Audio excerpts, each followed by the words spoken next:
Welcome into the television version of Strategies for Living. I'm marriage and family therapist David McMillan, and I'm delighted that you've tuned in.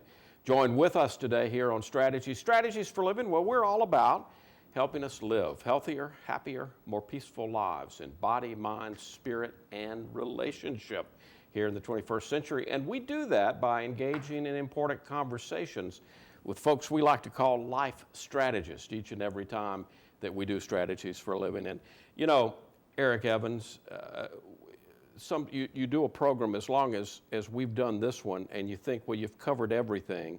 And I realize you and I were chatting about this before we came on the air.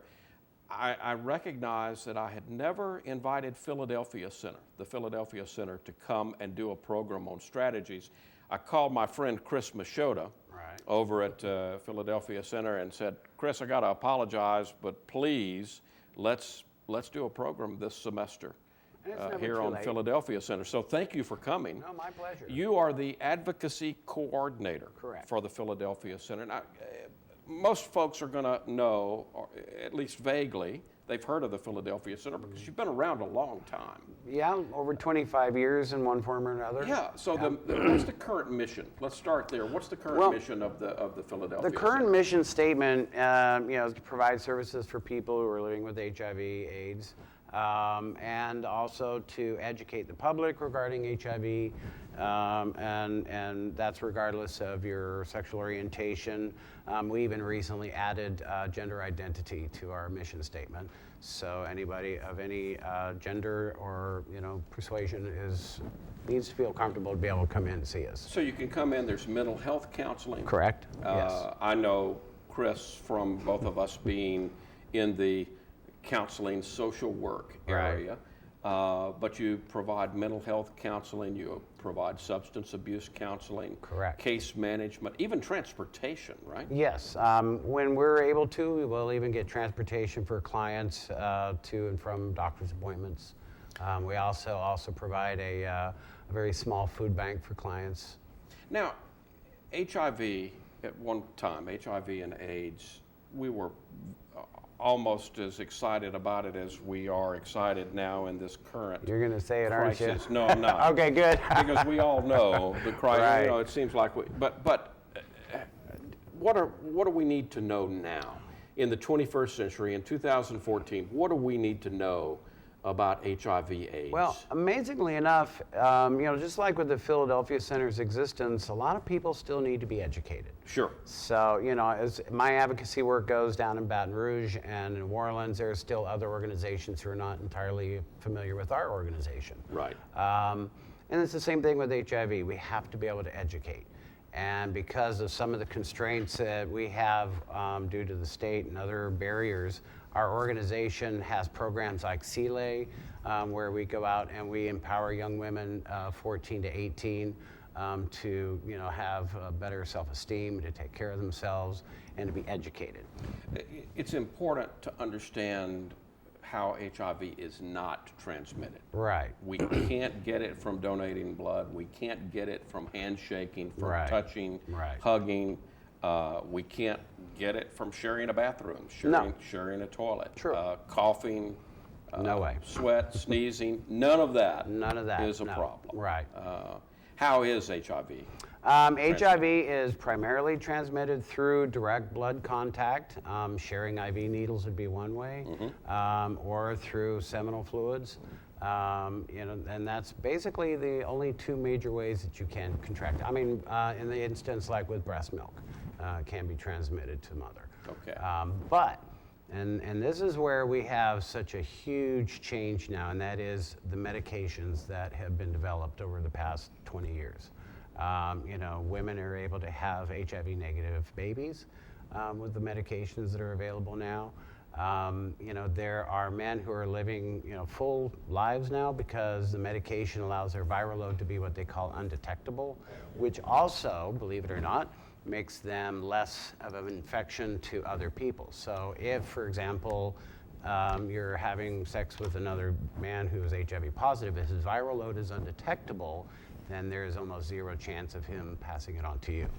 And that's been a tremendous change. It really has. In, let's say, the last 20 Right. plus years. I know when I did my internship, there was a weekly group, and they.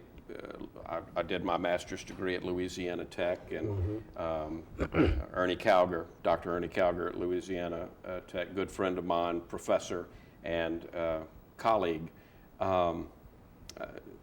provided a leader for Right. that group. Right. So Ernie asked me if I would lead that group. I did. It was at the old Schumpert Okay. Medical Center. Yep. And when I walked in the first day, I didn't know what I was walking into, what kind of group. I thoroughly enjoyed meeting, getting to know the guys. There were 5 or 6 guys in that group, all of them now deceased, Yeah. unfortunately. This Yeah. was 1990 probably, Right. either late 1990, early 1991, when I participated in leading that group for several months. Right. Unfortunately, all of those men are now deceased. Yeah, and I've lost a lot of friends over the 30 years that I've been directly involved as an AIDS advocate and But the good activist. news is, if there were a group, there probably are groups like that Right. that exist today, probably at the Philadelphia Center. Yep, there are several groups. We have support groups for long-term survivors, I guess you could say. It's a men's group, face-to-face. We have a group that's just forming for newly diagnosed. But one of the big programs that I've been really excited about, I kind of helped get the doors open for this program, is what we call a wellness center. And it's where twice a month we open the Philadelphia Center up from 6 to 9 p.m., second and fourth Thursday of each month, where anybody can come in and get tested for not only HIV, but for STIs. It includes a mental health evaluation and a substance abuse evaluation. Okay. All And confidential. All confidential. All free. All free. Okay. And that also includes a treatment. So if you do Do we come need up- an appointment? No, Does this is just walk show on up. in. Just Walk show in. Yep, just show up, walk in, sign in, and you'll be taken care of. All right, now, so that begs the question, how do I get to the Philadelphia Center? Okay, we're conveniently located in the Highland District on 2020 Centenary Boulevard, which is just 1 block over from Olive, right on the corner of American Centenary. Okay. And now we also have a new testing location though. During the week, we have a separate location that we do testing at, which is at 1804 Centenary Boulevard. It's just a block and a half on the other side of Olive Street. Okay, all right. But again, that sounds like you should be very excited about this program. We are. We're very excited. And there's also something else that's kind of come out of this. I was just at the U.S. Conference on AIDS in San Diego, and this was their 30th anniversary, I believe. But there's something else that is becoming a big issue now, and that is a program called PrEP. I say call it a program. It's a medication that a lot of people with HIV take called Truvada. And it's a very effective medication for keeping the viral load down. But there is now research that has proven that men who take Truvada as a prophylaxis are not contracting HIV if they find themselves in this situation. Wow. We're still, we still condone. Still in the early stages of This is research? now 3 years, Oh, years now, and the research is showing this is over 90% effective, closer to Wow. 99%. So That's I'm gotta be, kind of. that's exciting. This is a game changer. Yeah. It is a major game changer, and it's covered by most insurances. So, I'm not a medical person, Eric. I mean, would this be as close as we're going to get to a vaccine of sorts? We might get closer. We might get closer Okay. because there's a possibility that this new Truvada, which is not new for people with HIV. I have to first preface with that. That's been taken. But it may be new to the general public hearing It's about very it. new. It's very new. But there's a possibility this can be turned into like a shot that can taken that would last 3 months or 6 months. But for right now, this pill is one that you have to take once a day, every day, if you're going to be sexually active and if you feel like you're going to be at a higher risk. Is it exorbitantly expensive? It's expensive, about $14,000 for a year, but like I said, insurance companies are covering. them. And then there are programs through through Gilead, who's a manufacturer, that helps offset it. I know one couple here in Shreveport that are now working this program, and it is only costing them $80 a month for Wow. the drug. So Exciting news. it really, it's a major game changer. It's the first thing I've seen that I actually feel confident in saying, you know, this is going to significantly cut down on the number of new infections. A lot of things that we're learning today from Eric Evans. He is our life strategist. He represents the Philadelphia Center here in Shreveport, and we are just happy to have them as a guest here on Strategies for Living. We've got more to learn about the Philadelphia Center, its mission, and what it does in our community, and what it's been responsible for doing in our community for 25 years. 25 years. Just at our 25th auction. We'll be back. We'll be back with Eric Evans and more Strategies for Living in just a moment. Stay with us. Going up.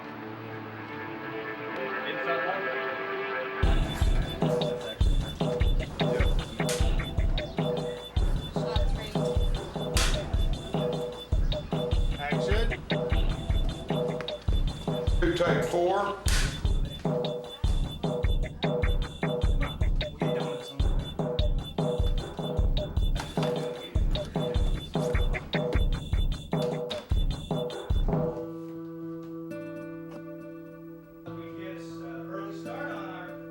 The last few years have been tough in this country, and what it's taught all of us is that there is no one face of hunger. Every day, more than 6 million older Americans face the threat of hunger. They have to skip meals entirely or get by on meals that are deficient in every way. But you can help feed a hungry adult today. Whether you're able to donate time, money, or food, every little bit counts. Go to drivetoendhunger.org. We can end hunger, but we gotta start cooking.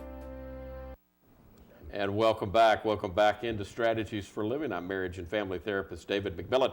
You are obviously watching Strategies for Living, but don't forget you can listen to Strategies for Living each and every Sunday morning on News Radio 710 Keel between 9:05 and 10. That's where we started, Eric, 20 plus years ago, almost as long as Philadelphia Center's been around. Yeah. You can also find us online at www.strategiesforliving.com, and I hope you'll do that. Eric Evans, who is the advocacy coordinator for the Philadelphia Center, is our life strategist today. Glad you're here. Thank you. Appreciate being here. Now, we were talking about all of the good news, and I don't want to bring bad news into this, but my sense is that we have made a lot of progress in HIV and AIDS prevention services. Right. Philadelphia Center in our area, Shreveport, Bossier City, Louisiana, Region 7, if you will, right, has been very, very instrumental in that. I know that to be a case. Mm-hmm.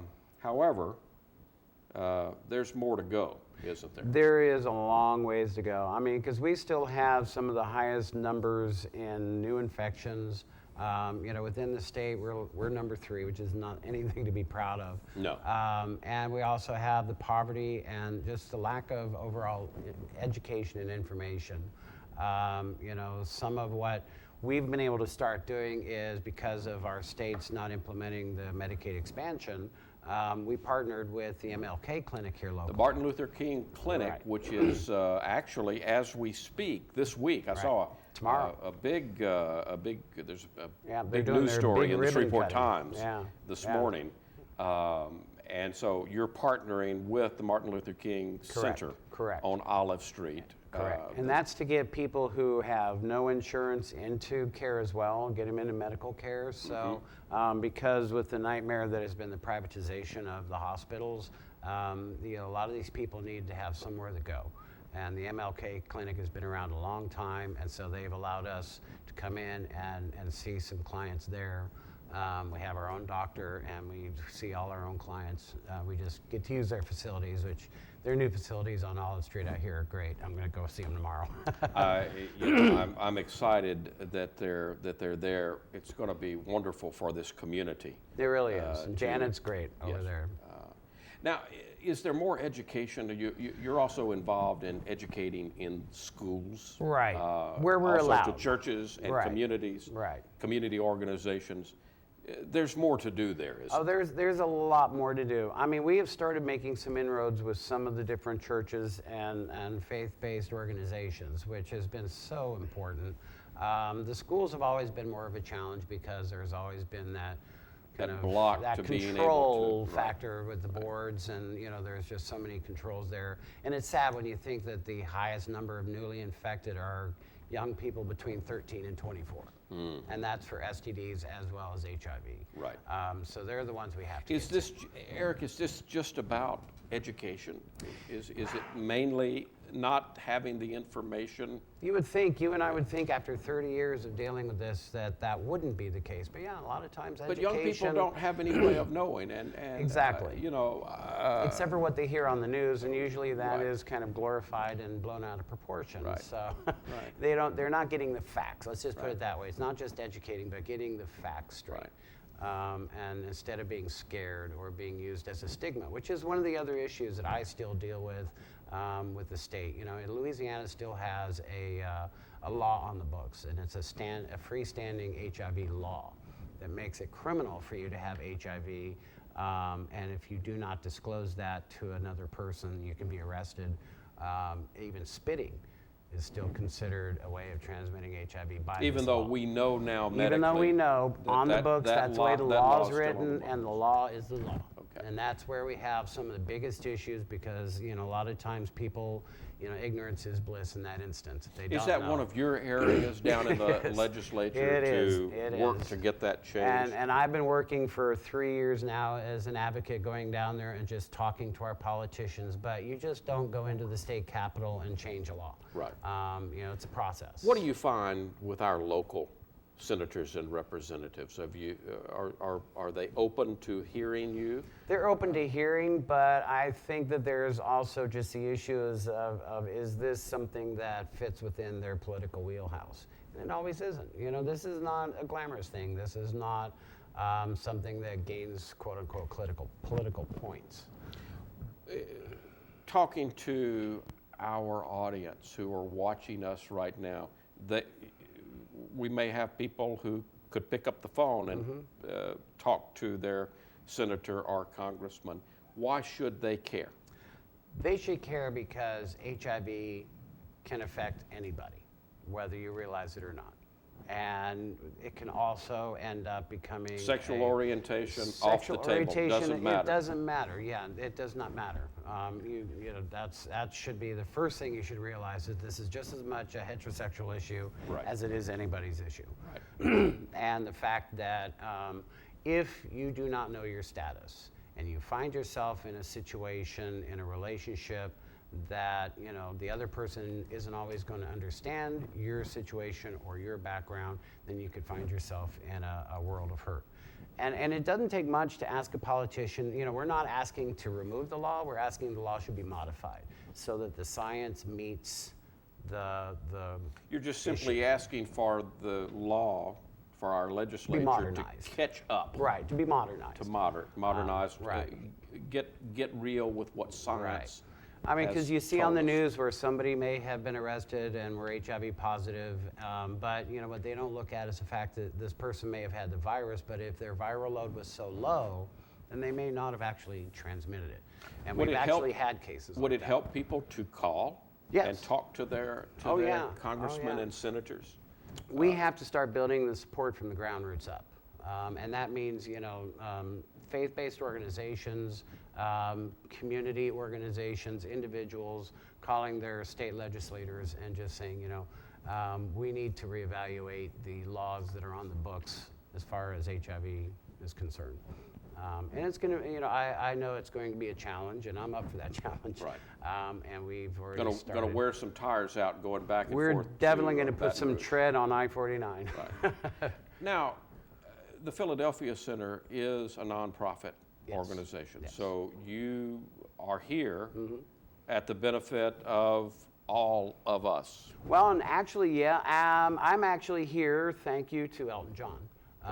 I was given a very nice grant from the Elton John AIDS Foundation, which helps pay for my work through the Philadelphia Center. And now also I was elected in August as the vice chair of Louisiana AIDS Advocacy Network. Fantastic. Which is just another platform for But me we to be can. able to But put the the word out. Philadelphia Center needs our support. That's the bottom Philadelphia line. Center definitely, because they're a 501c3, and because we have been so hurt with the lack of Medicaid expansion. The federal funding has been cut year after year.